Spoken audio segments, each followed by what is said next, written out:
que nos comentara si se ha hecho algún pronunciamiento, digamos, los líderes políticos, sociales, gobernador y demás, porque yo he visto algunos en noticias, pero me gustaría que nos hablaras un poquito de, en cuanto a los distintos liderazgos que hay en la región, qué postura han tomado alrededor de esto. Pues por lo que tenía entendido, el gobernador sí pronunció, al igual que el alcalde. Ah, Y bueno. pues en cuanto a ayuda a nivel nacional, eh, mm, Vale, muchas gracias, Dani. Bueno, nada, supremamente trágico y triste para cualquier sociedad que el asesinato de líderes sociales sea sistemático, que el asesinato de mujeres sea sistemático y que ahora también el asesinato de jóvenes sea sistemático. Realmente es algo deplorable y además que sinceramente deja mucho que desear para una sociedad que se proponga crecer económico o socialmente de cualquier manera. Bueno, ya entrando en materia, la sesión de hoy es, el tema para la sesión de hoy es ideologías políticas. La idea es que veamos a grandes rasgos, porque realmente las ideologías políticas son, cada una de ellas es un tema muy profundo, pero que vamos a grandes rasgos y empecemos a distinguir un poco, por ejemplo, que el capitalismo no es una ideología política, sino un modelo económico y que su ideología política es el liberalismo o demás. Yo tengo un comunicado genial, compártelo por WhatsApp. Muchísimas gracias, Claudia. Eh, que entendamos cómo funcionan las ideologías políticas en esencia, que no nos comamos el cuento de que el socialismo es malo, que no nos comamos el cuento de que el socialismo es violencia o que el anarquismo, quién sabe qué es, o sea, que empecemos a distinguir desde cualquier líder tiene que tener unos fundamentos claros alrededor de las distintas ideologías para no comer cuento ni no dejarse manipular de distintos poderes y liderazgos que hay que influyen en nuestras decisiones diarias y en nuestras sociedades. La ponente del día de hoy es la licenciada Diana Cañón. Ella es docente en Ciencias Sociales de la Universidad Pedagógica Nacional. Fue concejala, fue candidata a edil en las últimas elecciones. Estuvo a muy pocos votos de quedar en la localidad de Barrios Unidos. Fue consejera local de juventud en la localidad de Barrios Unidos.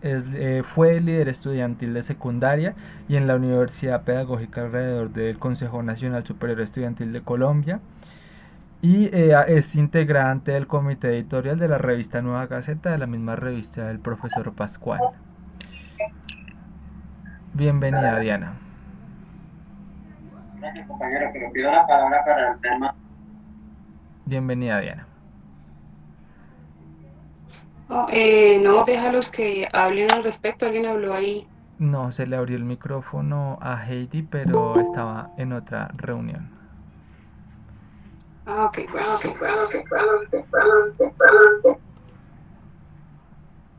Listo, Dianis. Si quieres entrar en materia de una vez, que realmente esto es mucho tema para tan poquito tiempo. Bueno, muy buenas tardes para todos. Como Juan Felipe les dijo, mi nombre es Diana Cañón.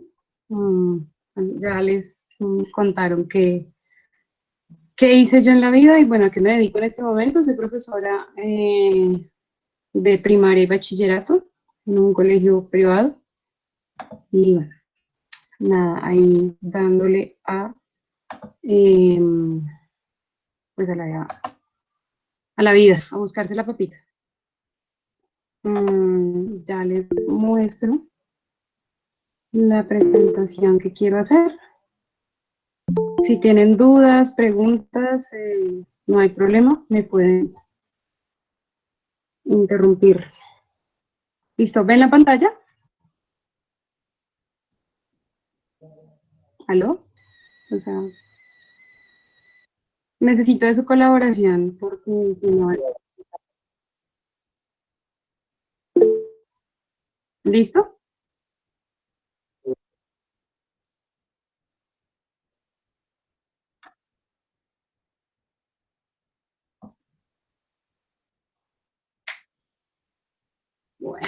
Sí, porque necesito de colaboración para poder saber cómo va la cosa. Usualmente utilizo dos mecanismos, pero no encuentro los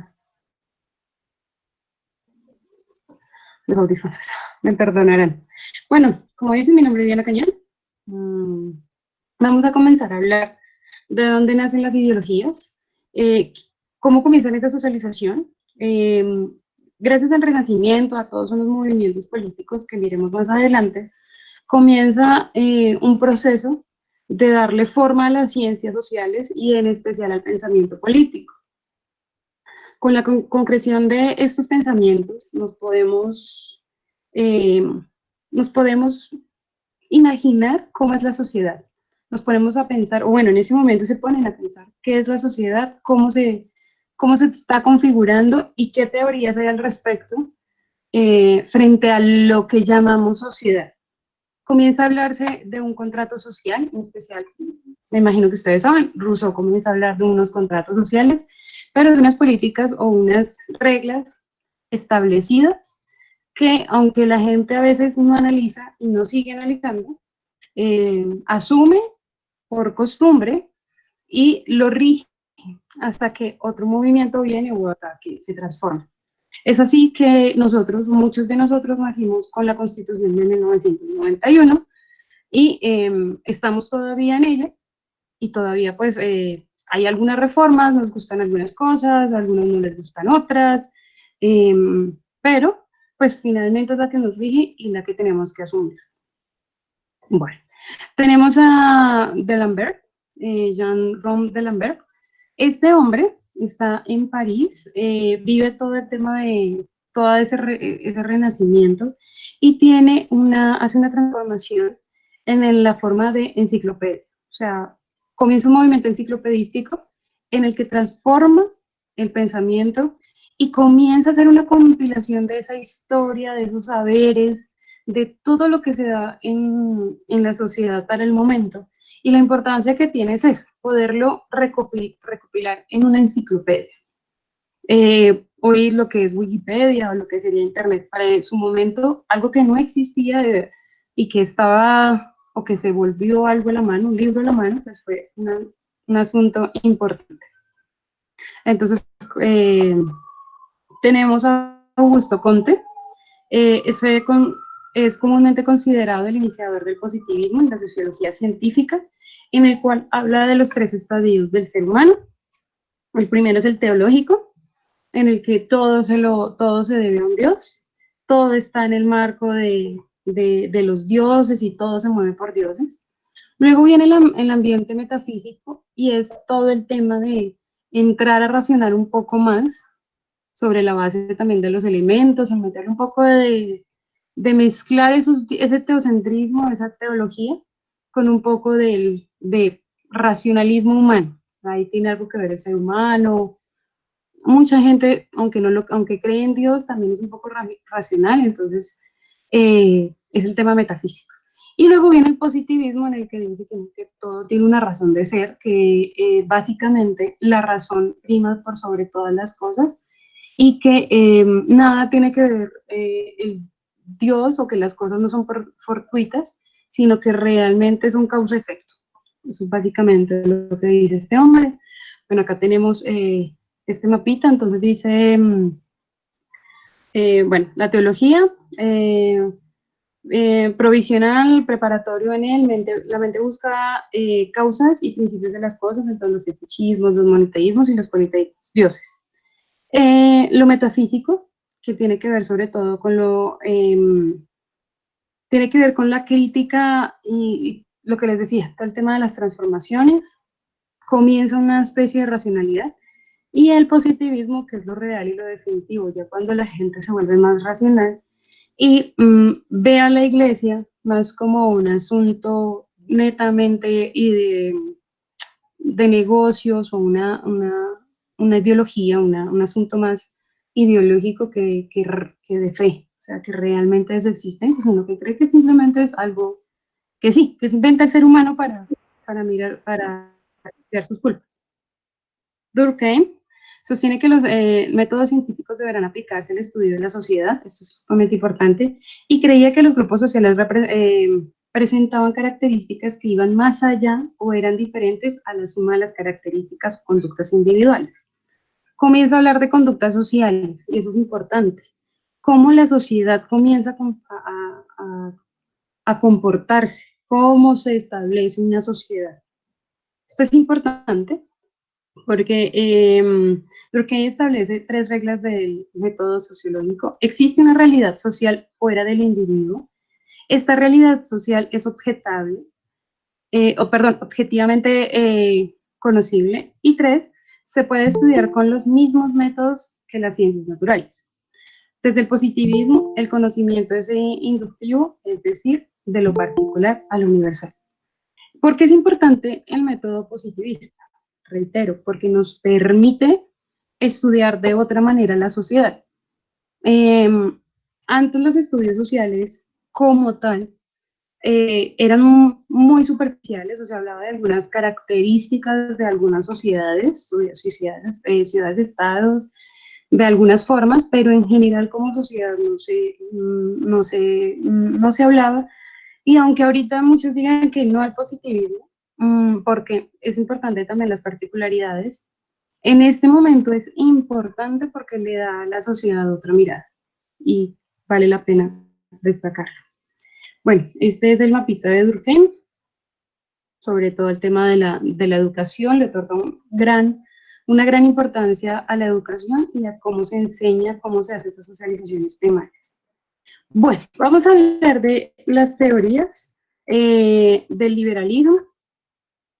Después de unos cambios en la sociedad, pasando por las primeras ciudades-estado, las consolidaciones de imperios, la caída del Imperio Romano de Occidente, la consolidación del Imperio Romano de Oriente, viene algo que para nosotros tiene muchísima influencia, aunque no lo vivimos, tiene influencia por lo que significó quienes llegaron a América y quienes establecieron un modelo educativo de historia además, y es todo el tema de Europa occidental, o sea, o todo lo que se conoce como, o que se cree que es Europa. Entonces, es aquí donde nacen varias ideas que pues finalmente vienen a florecer en el pensamiento que vamos a hablar. Bueno, tenemos los antecedentes del liberalismo, que es la instauración del cristianismo, especialmente en todo el tema de Roma, cómo los cristianos se establecieron en Roma y cómo se volvieron la religión oficial, lo que permitió en algún momento la consolidación del Estado, perdón, del imperio. La peste negra también implicó un cambio social muy importante porque fue una pandemia similar a esta, pero fue tan importante porque en su momento la iglesia era la bandera, era la cúspide de la pirámide, y en el momento en que la iglesia no pudo darle solución a la crisis, a la enfermedad, que se veía morir tanto, ya la gente comenzó a desistir en creer en un Dios y cómo ese Dios podía castigar a todo el mundo y que no era benevolente, pero además como los representantes de Dios en la tierra no podían darle solución a semejante mal para todo el mundo.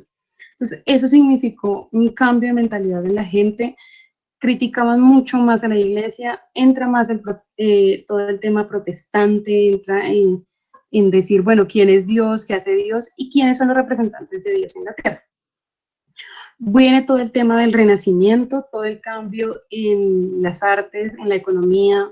Es un cambio cultural muy importante, ya que, como les digo, es el renacer, el volver a tomar ciertas ideas griegas, sobre todo el tema filosófico, el tema de la razón, cómo la razón comienza a ser, Santiago, no señora, se me vaya predominante. a abrigarse bien. Santiago, no se vaya me asustó, sin abrigarse. Y después.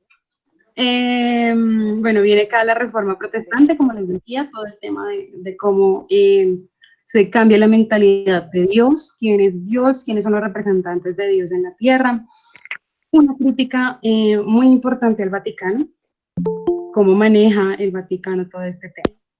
La independencia de Estados Unidos, su independencia a finales del siglo XVIII, cómo esto influyó en el mundo, cómo comienza a darse una disputa por todo el tema de las colonias, quiénes son colonias, quién se beneficia, si los imperios de las colonias o las colonias de los imperios.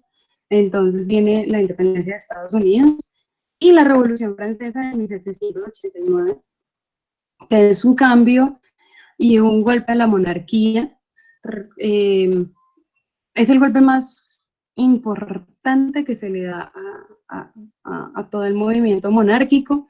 Aquí no acaban las monarquías, pero sí hay un golpe estructural a ellas, y es que se replantea qué hace una monarquía y para qué sirve una monarquía y qué poder absoluto tienen esas monarquías. Bueno, como antecedentes, en 1820 tuvieron mucha importancia las sociedades secretas conectadas internacionalmente, todo el tema de las conspiraciones, de las reuniones en que crean ciertos grupos para cambiar de pensamiento. En Colombia hubo varios grupos, varias incidencias, sobre todo en el Partido Liberal. En 1930 tuvo gran influencia el fuerte descontento de las clases populares, el protagonismo de las revoluciones, ya que fue de las sociedades secretas, ya que no fue de las sociedades secretas ni de los conspiradores, sino de las propias masas. En esto podemos darnos cuenta en nuestro proceso de independencia, que aunque no fue una independencia absoluta, y muchos podrán cuestionarla, yo invito a que se lea la importancia que hubo en ese momento, en los jóvenes especialmente, el hecho de cómo se pensaba la sociedad y cómo se dignificaba de cierta manera el hecho de ser americano. Eso es muy importante. Y en 1848, acá me faltó una L, perdón, las grandes ciudades europeas como París, Berlín, Viena, Praga, Milán, Roma o Budapest se llenaron de barricadas levantadas por trabajadores urbanos pobres que reclamaban derechos y libertades radicales. Esto es importante porque el liberalismo le da, lo que busca especialmente es libertad de comercio, libertad de pensamiento, no estar atado a la iglesia. Esas libertades las asumen los burgueses. Eh, es importante, no son los burgueses de ahora que son sumamente, eh, se me fue la palabra, perdónenme, avaros, en su momento pues también, pero me refiero a que en ese momento para los burgueses de la época era muy importante poder comerciar libremente, las Pfizer, y dejar hacer, dejar pasar. La libertad de comercio era importante, la libertad de conocimiento era importante, y en Colombia nosotros también tuvimos un movimiento similar que después pues vino pues no prosperó, y finalmente pues nos gobierna este conservadurismo tan grande. Bueno, características, bueno, como le digo, la defensa de las libertades, la igualdad jurídica, la soberanía nacional. Aquí viene a comenzarse a hablar de qué es la soberanía, qué son los países, cómo comienzan a crearse países de estados, especialmente en América, pero también cómo comienzan a consolidarse las naciones y los estados en Europa. El control de la gestión pública y el ordenamiento del régimen político. Esto implica que gente de dinero, gente de la sociedad podría participar en los designios de la política. Por eso es importante la Revolución Francesa, porque allí estaban los tres grupos importantes de la sociedad, el clero junto con la burguesía, con los monarcas, los burgueses nacientes o todo ese comercio incipiente y el pueblo en general. Para los burgueses es importante el desarrollo Bueno, los principales representantes, pues tenemos a John Locke, padre del liberalismo, Thomas Hobbes, hace algunos aportes acerca del derecho individual, la igualdad natural de las personas, Montesquieu, teoría de la separación de poderes, que es importantísimo, Voltaire, la vida en común exige una convicción, un pacto social para preservar los intereses de cada uno, y Rousseau creía que el pueblo es quien debería elegir a sus representantes. Como les dije, pues comienza a hablarse de la sociedad y cómo debe organizarse la sociedad. Eh, ya no comienza a hablarse tanto del individuo, sino cómo vivimos en comunidad. Eso es importante. Bueno, acá tenemos a Benjamin Constant y a Roger Collard. Bueno, ahí vamos a pasar rapidito porque, eh, bueno, acá tenemos a los principales del desarrollo económico, que es supremamente importante. Jeremy Bentham, Adam Smith, David Ricardo y Federico von Henke. Es importante porque comienza a hablarse además de la economía, cómo debe funcionar la economía y qué principios debe regir la economía.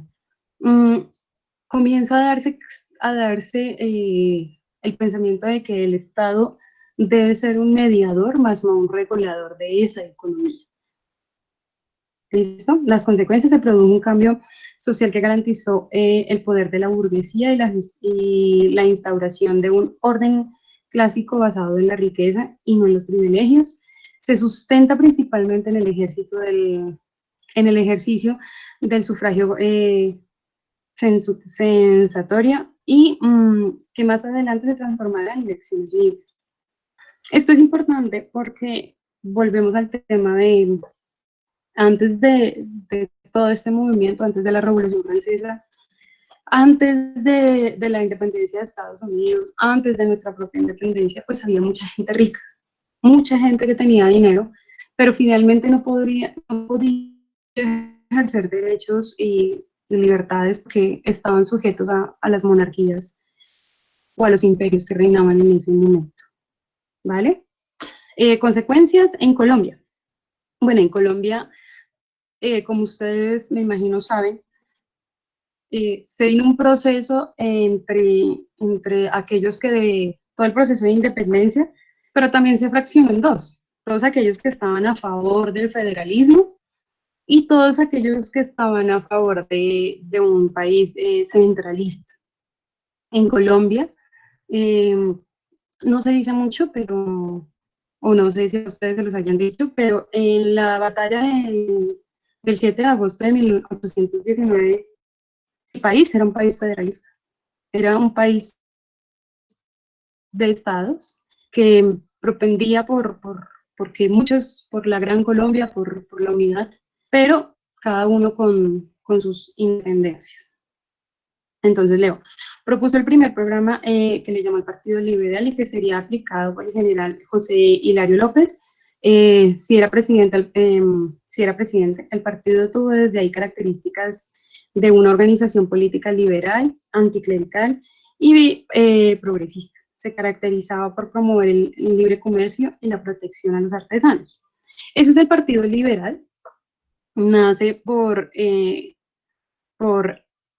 eso, buscando independencia, buscando, con, buscando la independencia de los clérigos. Aunque nos independizamos de España, no nos independizamos de la Iglesia. Colombia ha sido un país sumamente camandulero. Y si ustedes, no sé, hay gente aquí que no es de Bogotá, pero que creo que no sé si hay Popayán, pero un ejemplo es Popayán o Bogotá en el centro. La mano de iglesias que hay, o sea, madre, somos súper camanduleros. Y alguna iglesia vamos y visitamos alguna vez para ver cómo son. Bueno, después del Partido Liberal, viene una época en la que pudieron desarrollar todo este tema, que es el Olimpo Radical. Se establece en la Constitución de la Confederación Granadina en 1858, la Unión de Colombia y Panamá, ahí se buscaron establecer más uniones. Se dice que Haití y, ay, no me acuerdo, creo que República Dominicana, me comentó Pascualito, que en este tema lo estuvimos hablando con Pascual, eh, decidieron o mandaron decidieron en algún momento, estudiaron la posibilidad de unirse a la Gran Colombia. En su momento no tuvo tanto auge y tanta importancia, porque pues, para Colombia era más importante otros territorios y la consolidación como Estado como tal que ampliar su vasto territorio. Colombia era muy vasto, pues era un país muy grande. Se establece la Constitución de los Estados Unidos de Colombia entre 1863 con principios radicales y liberales. Se divide el país en estados. El país pertenecía al territorio, bueno, en el país pertenecía al territorio y había una jurisdicción sobre varios territorios que ahora pertenecen a Perú y Brasil, los cuales perdimos pues a principios del siglo XX. Este era el mapa de Colombia. Aquí ya hemos negociado con Nicaragua toda la costa de Mosquitos, por eso el meridiano 82 ya era parte de nuestra plataforma marítima, por eso llegaba hasta aquí, o sea, en ese momento la costa de Mosquitos, como les digo, ya no era nuestra, perdón, Santa Marta, San Andrés, Providencia y Santa Catalina, sí era de nosotros, y el territorio marítimo hasta el meridiano 82. Ay, se salió. ¿Me están viendo? ¿Alguna pregunta, duda, comentario? Mientras tanto.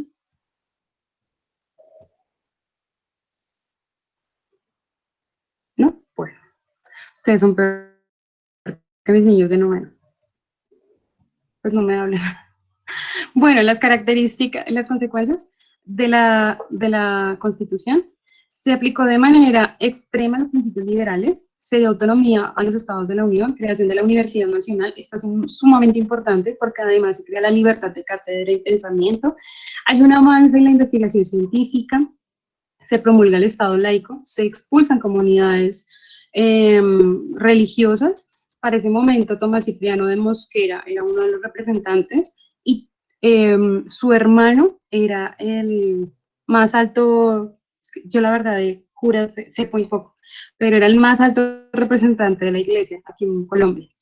Obispo creo que se llama. Bueno, el man era como el man era el más teso, o sea, el presidente expulsa a su hermano y expulsa a varias comunidades jesuitas de, de Colombia. Se otorga la libertad de prensa, empresa y asociación, se permite el porte y comercialización de armas, se otorga libertad de tránsito entre los estados y fuera de ellos, o sea, en transporte, sobre todo en ferrocarriles, se mejora la infraestructura en comunicaciones y telégrafo, se limita la presidencia a 2 años y se le otorga poder absoluto al Congreso. Básicamente el presidente era una figura. Los opositores más importantes es el señor de la izquierda, José María Samper, y pues el señor Rafael Núñez. José María Samper y Rafael Núñez eran del ala más moderada. Ellos proponen, bueno, estos son señores conservadores que están en contra de todo el tema liberal. El liberalismo en Colombia o en ese momento fue tan importante que aquel que quisiera ejercer la profesión de médico sin graduarse, podría ejercerlo. O sea, si tenía consecuencias, pues podría ser metido en la cárcel, pero era muy liberal, o sea, era extremadamente liberal. Entonces eso fue un cambio muy extremo para los colombianos de su momento. Bueno, la república se llamó República Granadina, como les dijimos ahí. Perdón, República de Colombia, creo. Se me fue el nombre, perdón. Bueno, José María Samper, tras bambalinas estaba Rafael Núñez, que pretendía un Estado fuerte, pero sin menoscabar las libertades individuales. Y el ala radical de esos conservadores era Manuel Antonio Caro, que quería un régimen más autoritario, conservador y clerical. Esta última terminó imponiéndose. Entonces acá tenemos a Manuel Antonio Caro. Causas, pues el Congreso Como presidente del Congreso, Rafael Núñez, el 8 de agosto de 1885, da por terminada el Olimpo Radical, se llama la Constituyente de 1886 y pues se promulga la Constitución de 1886, la cual es la más larga que ha tenido Colombia, con 105 años. Bueno, es el mayor logro de la regeneradora. Se firma el 5 de agosto en Finlandia, Quindío. Núñez renuncia a la presidencia del Congreso porque no quería ser firmante de la Constitución, pero regresa unos meses después para ejercer como presidente. La presidencia pasa a ser, bueno, entonces acá les digo, consecuencias, la administración del Estado vuelve a hacerse centralista, todo se maneja desde Bogotá, el Estado es proteccionista, el periodo presidencial pasa a ser de 6 años, el presidente era un monarca absoluto, o sea, todo pasaba por el presidente. El Estado es responsable de la política económica y comercial del país, el Estado tiene el control de la banca, se crea el Banco Nacional, que es el predecesor del Banco de la República, los estados se convierten en departamentos, nacen las capitales y las intendencias, los cargos de poder regional son designados por el presidente, es hasta 1985 más o menos que esto cambia. 1985-86 es que esto cambia. Antes, el presidente pues era quien designaba gobernadores y alcaldes. Se establece la pena de muerte, es abolida en 1910. Se firma el concordato con la iglesia, lo que da que tienen gran influencia en la educación, vuelven las comunidades religiosas, la educación queda a cargo de los católicos, se permite la libertad de culto, pero la preponderancia de la religión católica, si ustedes se dan cuenta, las constituciones colombianas tienen y dicen que gracias a Dios, el ejército, Dios y patria. Se crea la ley de los caballos, la cual cualquiera podía ser preso sin necesidad de un juicio. Esto fue el comienzo o lo que permitió todo el tema de la guerra de los 1000 días. No hay libertad de prensa, hay control hay control, por el contrario, hay persecución. Se establecen 44 años de gobierno de corte conservador, el cual se llama pues todo el tema de la hegemonía conservadora. Como consecuencia se da la guerra de los 1000 días, que fue una guerra de casi 3 años. Este conflicto pues enfrentó a liberales y conservadores, aquellos que estaban en contra de esta constitución y se negaban a admitirla. Como consecuencia, bueno, acá tenemos todo el tema de los soldados. En la guerra de los 1000 días participó Venezuela y Ecuador. Sus tropas ayudaron al todo a los conservadores. Por eso es de gran influencia, pues, eh, eh, eh, es de gran importancia el hecho de que los conservadores se quedaran con el poder. El 17 de octubre de 1899 los liberales alzaron en armas contra los conservadores que se encontraban en el poder. La guerra de los 1000 días con, bueno, lo que les decía, Ecuador y Venezuela, y finalmente los conservadores lo hicieron con la victoria. La paz se firmó con el llamado Tratado de Nederland. Era un buque de Estados Unidos, participaron niños. Consecuencias, la separación de Panamá, crisis económica, no hubo importaciones ni exportaciones de productos, afectaron la infraestructura, desplazamiento de población, resentimiento entre los miembros de los diversos partidos, se acaba definitivamente la idea de un país federal. La guerra tuvo un costo altísimo para las arcas del Estado y se crean billetes de carácter nacional. Antes cada bando sacaba sus propios billetes y sobre esa base endeudaban al país o vendían al país a ciertos sectores. Bueno, la separación de Panamá como consecuencia de esta disputa de los conservadores.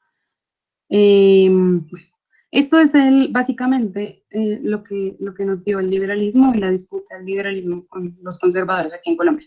El liberalismo nos ofrece una sociedad basada en los valores de la libertad, la igualdad, el respeto, la responsabilidad, en la que se defiende la individualidad por encima de todo y nadie puede intervenir en los planes vitales de los terceros. Señores, cuéntenme.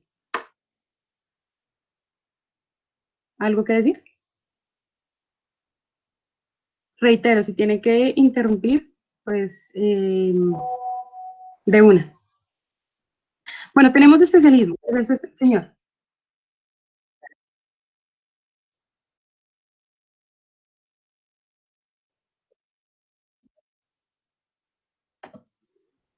Espérame. Bueno, ¿alguna pregunta desde ahí mientras que yo comienzo a arreglar todo el tema de las diapositivas? ¿Ven mi pantalla? ¿Ven algo?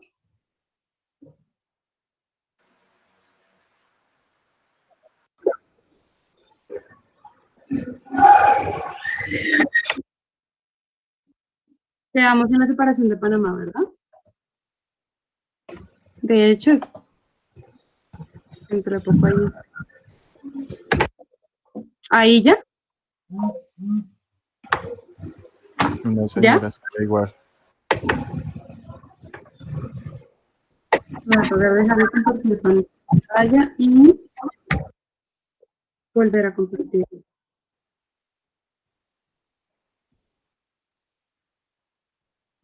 Bueno, voy a intentar volver a compartirles pantalla.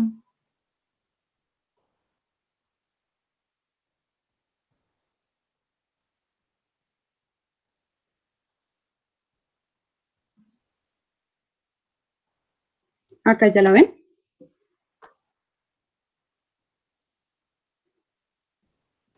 Conclusiones.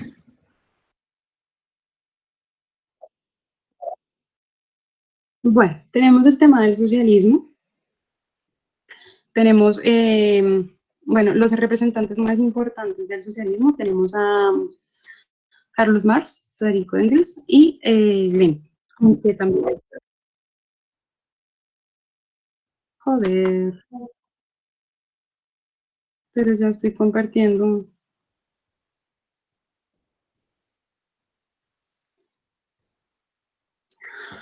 Ay, vida mía. Tranqui, tranqui, tranqui. Espéreme que la tecnología a veces atrofia. ¿Aquí ya?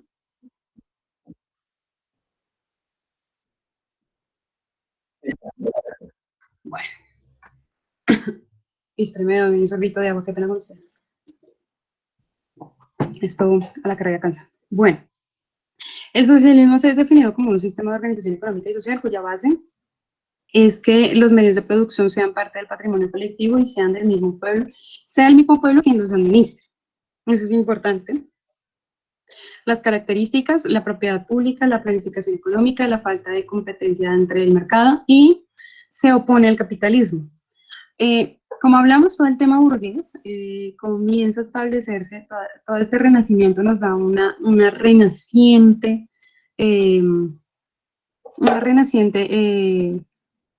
sociedad. Se me fue la palabra, perdónenme. Bueno, una renaciente, un renaciente estrato, por llamarla de alguna manera, no es la palabra que quiero utilizar, pero no se me viene ahorita, perdónenme, se me olvidó.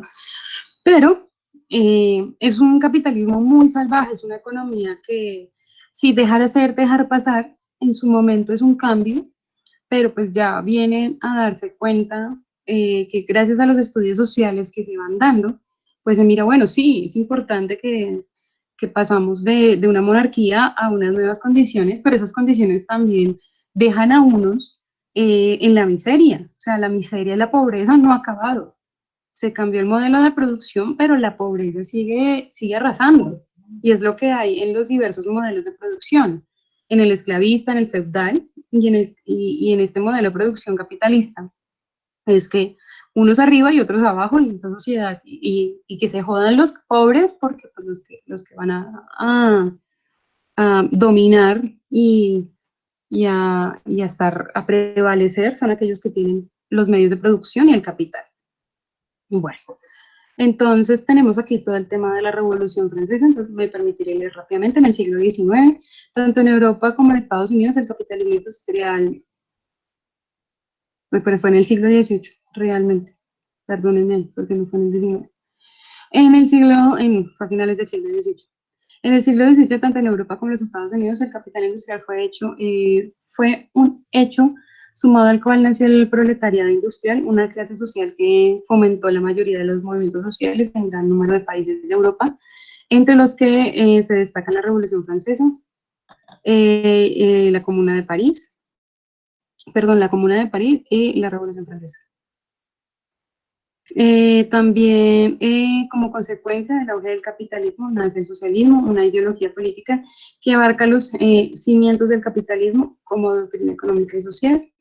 Entonces tenemos dos tipos de tres tipos de socialismo: un socialismo utópico, un socialismo científico, un socialismo de mercado, bueno, ese ya viene, y un socialismo, una socialdemocracia. Bueno, el socialismo utópico es una corriente inicial de la teoría. Hay dos socialismos que han perdurado, o sea, o que han sido fuertes en la teoría, que es el socialismo utópico y el socialismo científico. Todo el tema del comercio, pues, es importante, pero está implícito muchas veces. Y una socialdemocracia, que es ahora lo que le llamamos un Petro, aunque no lo crean, un Samper Pizano, un Ernesto Samper Pizano era socialdemócrata. Y es todo el tema de lo social sin que cambien mucho las instituciones que han imperado en el modelo capitalista. Es una corriente inicial de la teoría, bueno, el modelo utópico. Es una corriente inicial de la teoría sociológica, socialista y comunista, enfocada hacia una sociedad más igualitaria y justa, alternativamente a la lucha de clases del socialismo tradicional.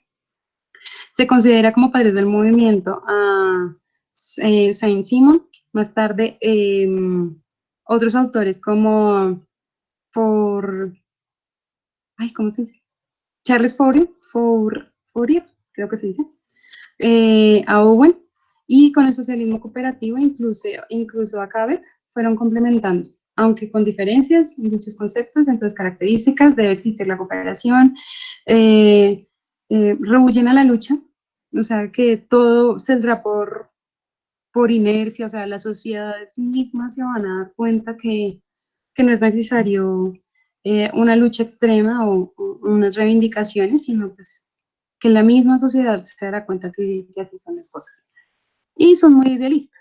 Quiero darme una pausita, voy a prender la luz porque no sé si me ven, pero o ahorita. Igual si me afecta un poco la luz, entonces denme un segundo.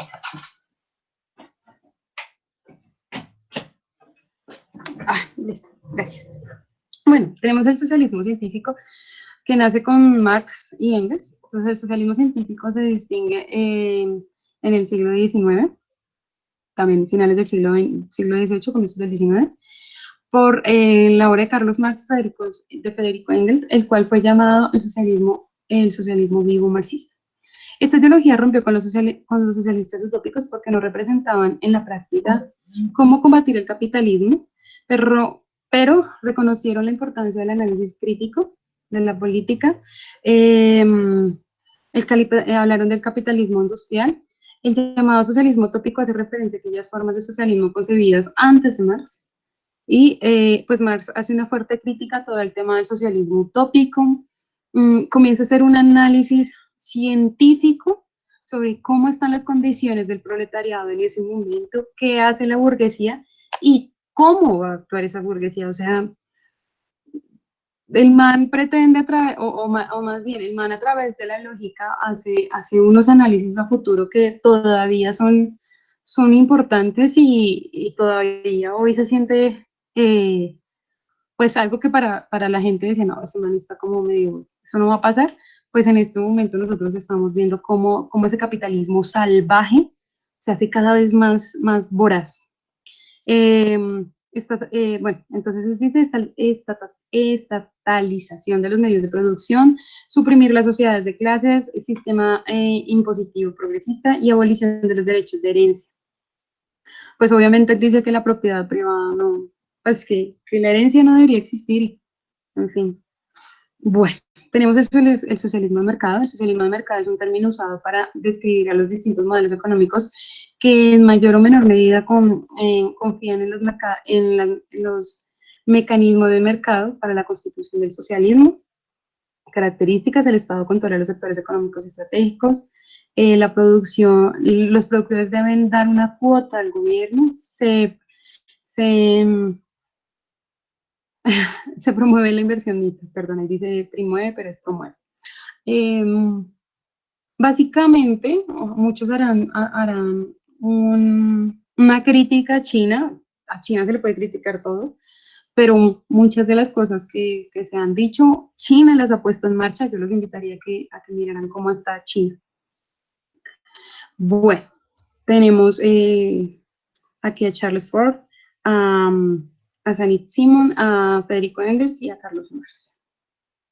Tenemos esta diapositiva, me parece muy importante y lo utilizo con los chicos del colegio, porque habla de la importancia del socialismo científico, pero del socialismo utópico, pero además de las nuevas corrientes que se hablan hoy en día y que critican bastante, que dicen, no, pues, en fin, que es todo el tema del socialismo del siglo XXI, y cómo han usado esto también para decir que vamos a hacer otra Venezuela, lo que está haciendo Donald Trump, o lo que hizo Duque aquí, pues, y está haciendo Donald Trump para la campaña en noviembre, y es decir, o sea, tomar como modelo de vida Venezuela, que me parece que el miedo cunde cuando la ignorancia es grande, y pues la gente se informa muy poco. Eh, entonces, básicamente el socialismo del siglo XXI es todo el tema toda la socialdemocracia, cómo el Estado regula, pero también hace una parte, una combinación, o hay un mix ahí entre todavía se mantienen algunas cosas privadas, pero el control del Estado es importantísimo. El mayor regulador y benefactor de la sociedad tiene que ser el Estado, y esa es la función del Estado. De hecho, así nació el Estado. Entonces el Estado tiene que regular, tiene que mantener, y un Estado fuerte significa una fuerte economía. En algunos momentos, desarrollo y consecuencias, pues el mundo, bueno, esta es una imagen que nos habla de cómo está el socialismo. Acá una línea de tiempo que no podemos ver. Bueno, después de esa de hablar del socialismo, el liberalismo pasa, y ese capitalismo pasa a un extremo, y es todo el tema de los fascismos.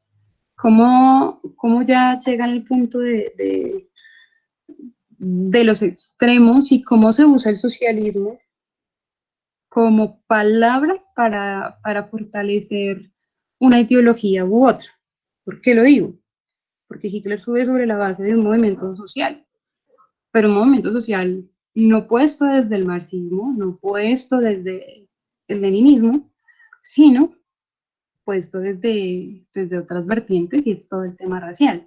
Se me olvidaba aquí en las diapositivas hablar de la importancia que tiene la Revolución Rusa, cómo Rusia se convierte en un factor importante que desestabiliza toda toda la sociedad, o todo el régimen social establecido en Europa, cómo se transforma y cómo cambia, o sea, cómo queda Rusia en la Primera Guerra Mundial, cómo se toman los bolcheviques el poder en Rusia, pero además cómo comienza a haber un desarrollo allí en Rusia.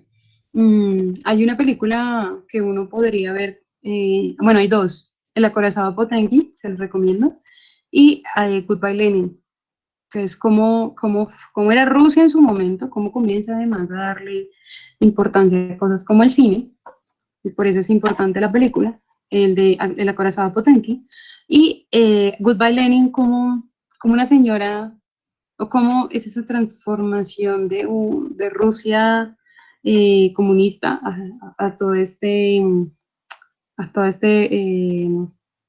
a todo el sistema capitalista. Y bueno, también permite analizar cómo está hoy, ¿no? Porque Putin no se salva de ser un hijo de su mamita. Perdón para los que admiran a Putin. Bueno, tenemos aquí el fascismo italiano, el pueblo del Estado, un totalitarismo, la economía, el conflicto de ideología y la conciencia colectiva. Esto fue importante para Italia porque retoma todo lo que significó el Imperio Romano, retoma lo que significó para ellos ser en algún momento imperio, y eso cuando aplican la ideología, es sumamente, como la ideología juega mucho en la mentalidad de los seres humanos. Un ejemplo es ¿por qué Donald Trump gana en Estados Unidos? Porque vienen un siglo, un poco más, de decir que son el avance, son la potencia, son los que cambian y transforman al mundo. De hecho, hay un meme que dice, lo que se ve en las películas respecto a una pandemia, cómo actúa Estados Unidos en una pandemia, lo que realmente es. Y cómo está jodido de Estados Unidos porque ya ni tecnología hace, ya no hay avance científico como se esperaría, las condiciones eh, sociales y culturales pues se han transformado bastante. Le echan la culpa a los migrantes, pero como los migrantes en su momento fueron la base económica para que Estados Unidos se fortaleciera como potencia. Entonces tenemos aquí Italia, a Mussolini, tenemos pues el fascismo más, el nazismo, que es el movimiento que más critican. Solo una prohibición durante 6 siglos de, bueno, decía este man, solo durante 6 siglos de progresión de los degenerados, ¿de los qué? De los degenerados físicos y mentales, liberar a la humanidad de esta inmensa desgracia. Bueno, entonces la raza, el militarismo, el supremacismo racial y el espacio vital. ¿Qué hace? Hay algo que yo sé que muchos me van a criticar y acepto críticas, pues yo sí creo que esos manes son, o sea, Alemania es un caso de verdad para estudio, o sea, esta gente tiene una mentalidad, o sea, yo no creo en el determinismo geográfico, pero esta gente es de estudiar, o sea, han tenido filósofos muy importantes, Marx era alemán, toda la filosofía alemana, o sea, todo el aporte de la filosofía alemana es sumamente importante, pero además fueron los perdedores de 2 guerras mundiales y en este momento son potencia. En verdad es para estudiarlos. Aquí también otra crítica para los judíos, o sea, los judíos fueron, pues sí, afectados. Los gitanos también fueron afectados, la comunidad LGBT era afectada, pero pues cómo están actuando ahorita los judíos en Israel contra los palestinos, o sea, ha sido más sistemático, más, ay, es que quiero aceptar un putazo, pero la verdad, pues más digo putas, perdónenme la expresión, discúlpenme, me tomo el atrevimiento acá, sé que acá no hay tantos chiquitos, o sea que puedo decirlo, pero lo que hacen los judíos es peor de lo que ha hecho, o se asemeja o peor de lo que ha hecho de verdad, o les hicieron con Hitler. Lo que le hacen a los palestinos es muy vergajo, y lo peor es que como tienen poder, manejan el cine, pues toda la vaina mediática se queda callada y reivindican y hablan y hablan y hablan del fascismo.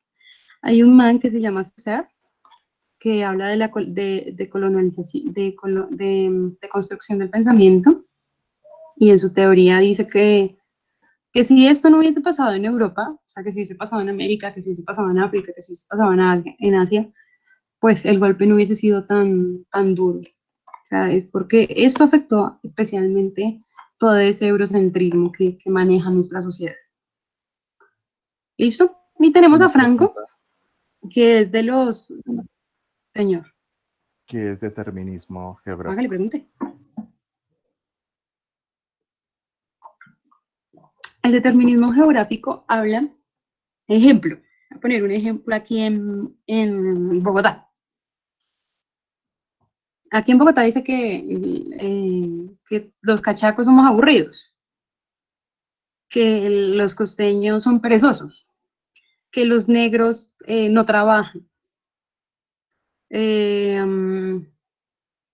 que los negros son muy parranderos, que los pastusos, voy a poner un ejemplo, perdón, sé que hay alguien aquí de Pasto, perdón, de Nariño, perdón, discúlpenme, no creo que sea así, pero que los chistes de los pastusos, que los pastusos son brutos.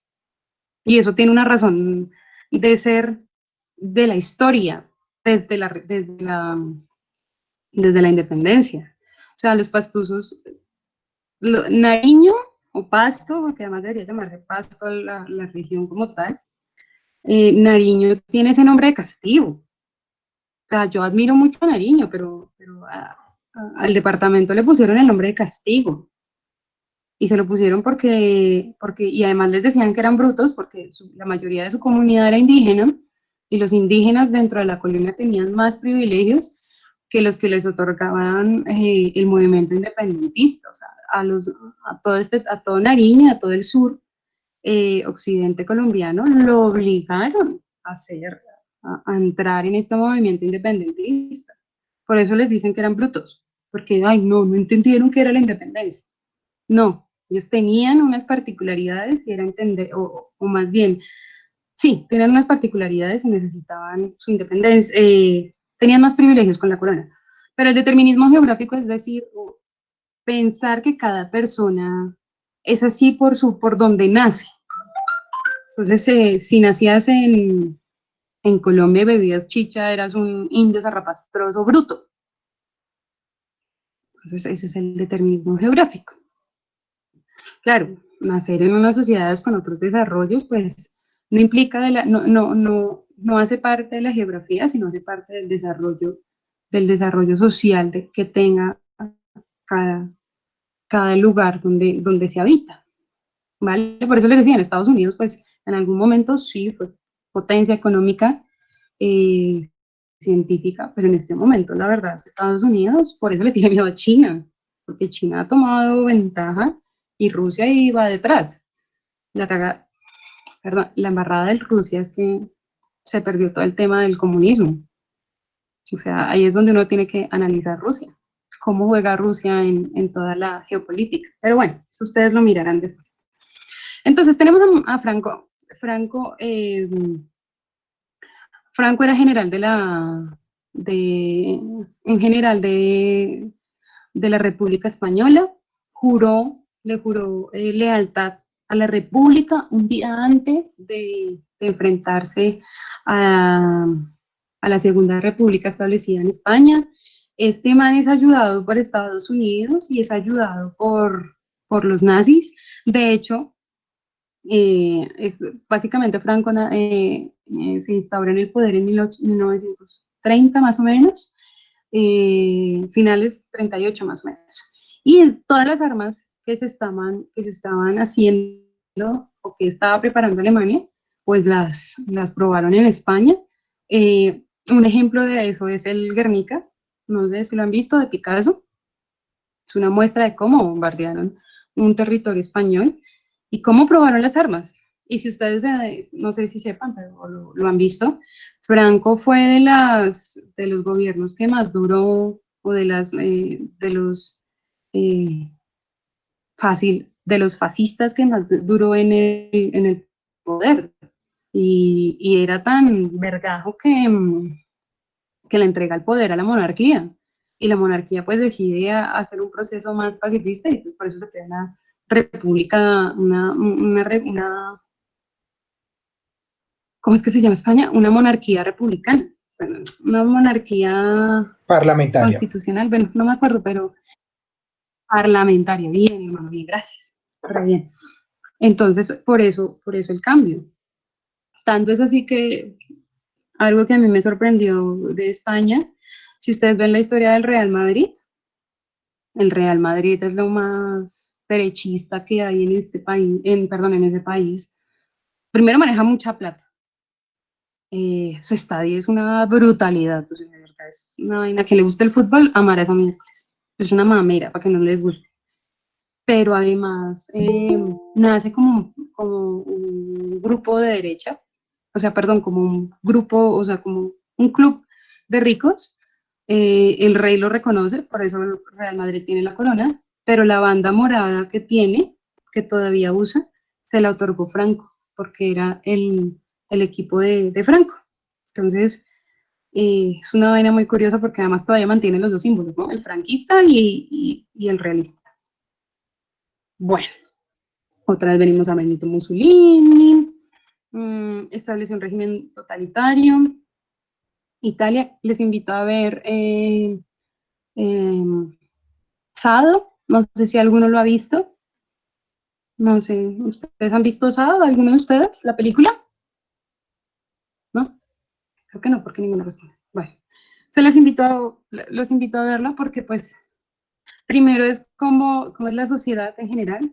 Hay unas partes muy duras, pero además Sado la escribe el Marqués de Sade, pero se adapta, la película es adaptada a toda esta época del fascismo italiano y es bien importante cómo es la sociedad y uno podría traerlo ahora, cómo los ricos, cómo los poderes se aprovechan de los demás y nos ponen a comer literalmente mierda. Es bien interesante. Bueno, Alemania, el político, bueno, militar alemán, el ascenso al poder en 1933, el pensamiento ultranacionalista, anticomunista y antisemita. Eh, Importante que hablemos de lo ultranacionalista, o sea, hasta donde o sea, decir que soy mi raza o mi país es mejor que otro, ahí es lo que yo les decía del determinismo geográfico, pero como también era un combate al comunismo.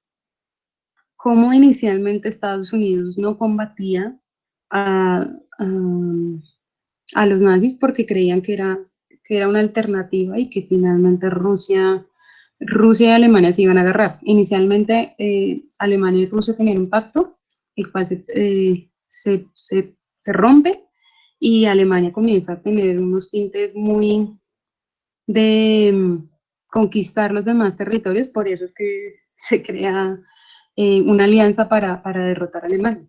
Y ahí lo aprovechan todos, no vamos a decir mentiras. Ahí Stalin juega un papel sumamente importante, pero todo el tema de que es que el comunismo es malo, es que vienen por nosotros, es que, mejor dicho, es el coco. Bueno, tenemos a Franco, un militar, entonces en diciembre. Em, Represión y persecución, ascendió al poder en 1938, terminó en el 73, tenía una relación con Hitler y Mussolini. Bueno, respecto a Hitler, los invito a ver El Gran Dictador y cómo el macartismo iba a, perdónenme si utilizo frases coloquiales, pero pues es que estoy aburrida no utilizarlas, cómo iba a pegar a Charles Chaplin. O sea, el macartismo era un movimiento que se dio en Estados Unidos, todo el tema del espionaje, cuando llamaban, se comenzó a hacer todo el tema de quién ayudaba quién era comunista en Estados Unidos, entonces se le citaba. Entonces, por la película, llamaron a Charles Chaplin a rendir indagatoria, porque además él hace una crítica previa de que todo este tema estallara de la Segunda Guerra Mundial antes de que Estados Unidos se vinculara a la Segunda Guerra. Que además hay que decirlo, las películas dicen que los ganadores de la Segunda Guerra Mundial es Estados Unidos. Pues no, realmente es Rusia, porque son los que entran a Berlín. Bueno, tenemos aquí que influencia, bueno, Gabriel Diamonds, creo que se llama, se dice, influencia de Nietzsche, participación en la Primera Guerra Mundial y toma la fuerza del poder. Benito Mussolini, participación en la Primera Guerra Mundial, casi todos participaron en la Primera Guerra Mundial. Creación del espacio, de combatimiento, marcha Roma, eran unos ejércitos de camisas negras, los cuales son una fuerza paramilitar que apoya y ejerce la fuerza en Italia. Temas así como de contexto, bueno, Hitler, ideología nacionalista, bueno, ya vimos. Fascismo, nazismo, ligado a la defensa de Roma, como les decía, la Roma imperial, pensamiento resentido y reaccionario por ese tema del resentimiento, superioridad del Estado. Hay una cosa, y es que todo ese fascismo y ese nazismo también tiene una influencia en los imperios previos a la Primera Guerra Mundial, y cómo Alemania, y sobre todo Italia, se sentían defraudados, humillados y poco beneficiados de la repartición de África. Entonces, estos vergajos tenían participación se repartieron África como les dio la gana a finales en el siglo XIX, pero estos pues, no quedaron contentos con la repartición que hubo, porque pues, los más beneficiosos fueron especialmente Inglaterra y Francia, y pues estos querían más territorio, y eso implicaba poder tener más territorio dentro de Europa significaba también tener más poderío en África y poder ampliar el territorio y poder sacar pues, materias primas. América la dejaron en paz, Perdón, porque dijeron como que no, primero nos qué quedamos pena, doctora, la interrumpo. Lo que pasa, señora Diana, no se le está escuchando muy bien. señor. Ya hace como más de 3 minutos no se le escucha muy bien. Es el audio suyo. A ver si lo puedes arreglar, qué pena.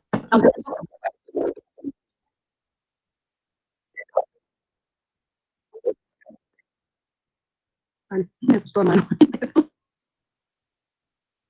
Ay, ¿hasta dónde me quería ver? O sea, ¿hablo más despacio? ¿Ahí me escucha mejor? No sé si es el internet.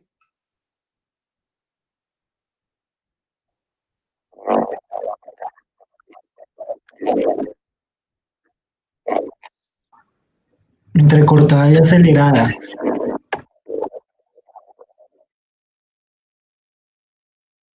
Es que,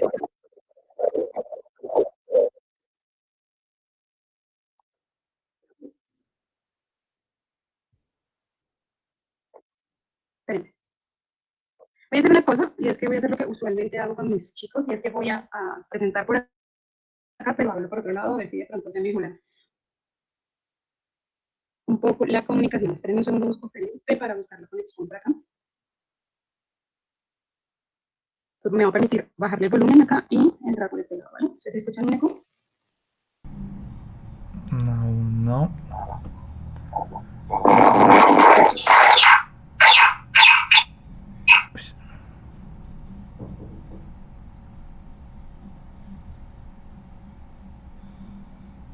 A ver, habla, Dianis.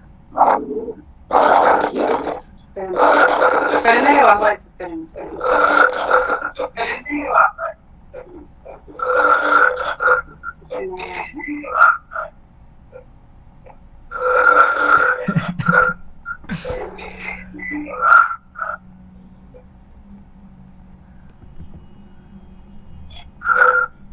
¿Me escuchan mejor?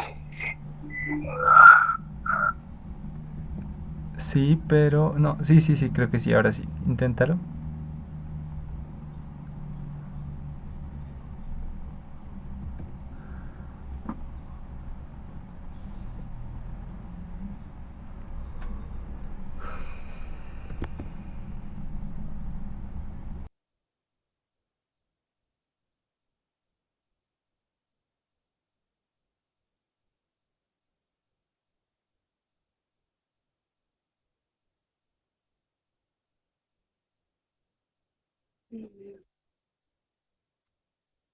¿Acá me escuchan?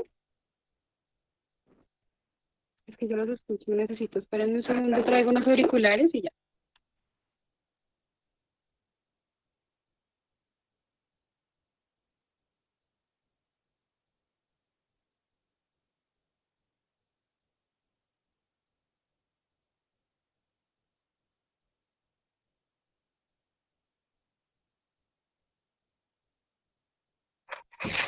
Bueno,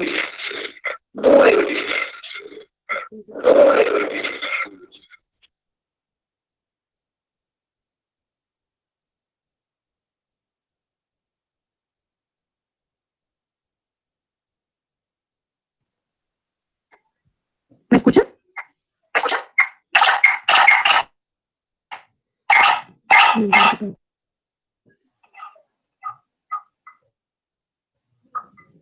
¿Me escuchan ahí?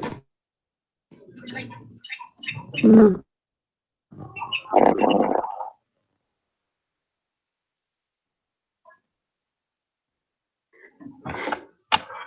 Ya me escuchan mejor. Yo me escucho mal. ¿Pueden hablar ustedes? No, los escucho muy mal. No se le escucha bien realmente.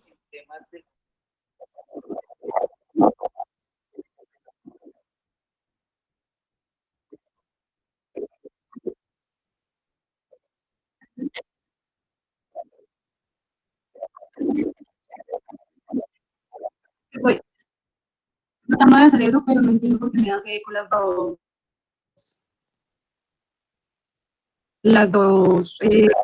Voy a salir y vuelvo a entrar, ¿sí? A ver si ya. Si de pronto mi internet, bueno.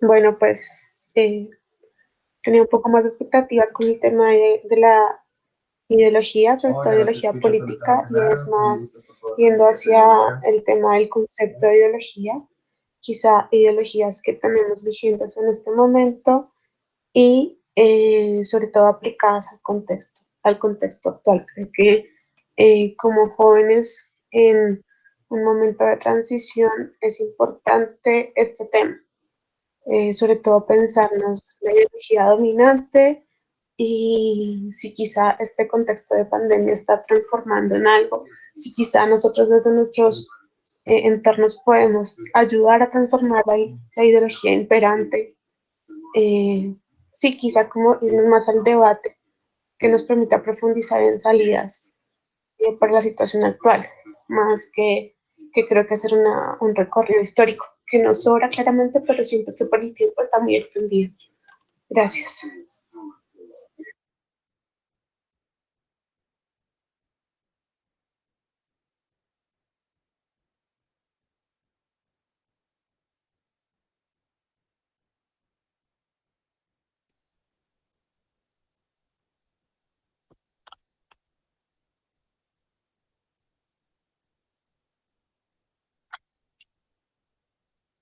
Vale, gracias. Buenas, ¿me escuchan mejor? Pero necesito aquí tu ayuda porque yo no puedo presentar, no tengo las diapositivas en el celu, estoy hablando desde el celu. ¿Me ayudas?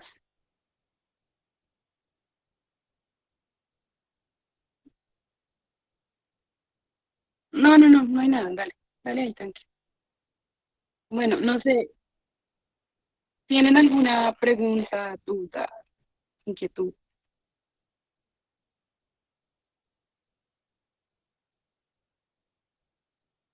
Que estaban hablando mientras que yo me fui, cuenten algo.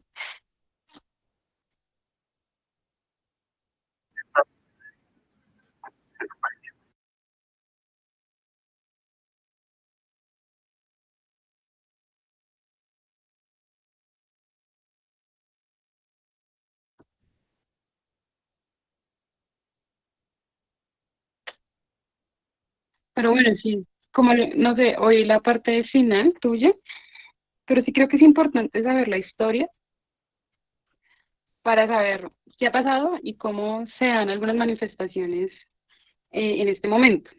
Ejemplo, cuando hablaban de que Uribe es fascista. Eh, yo estaba en el colegio cuando comencé a meterme a todo el tema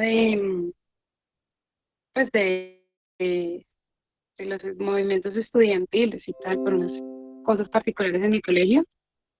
Y yo decía, pero uy, es como muy extremo llamar a Uribe fascista, ¿no? En su momento, y uno chiquito, pues, eh, decía, pero no, tampoco.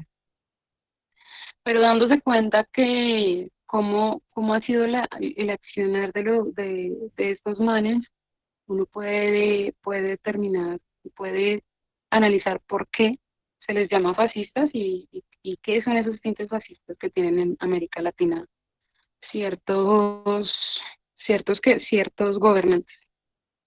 Amor, pásalo. Y espérate que no le voy a buscar ahí. Pásala, Perdón, señora. gracias. Es que también estaban preguntando qué pensamos de la política y pues yo considero que la política es interesante, pero también es confusa y muy peligrosa, en especial para la población del común. Pues en Colombia se ven muchas cosas, por ejemplo, cómo surge la guerrilla desde unas bases en cuanto a la lucha por defender al pueblo y en el camino se van cambiando esos ideales y luego esa, por ejemplo, las FARC resultan yendo más bien contra el pueblo y contra el mismo Estado, ¿no? También afectando en gran medida lo que es el medio ambiente, con la voladura de los oleoductos, con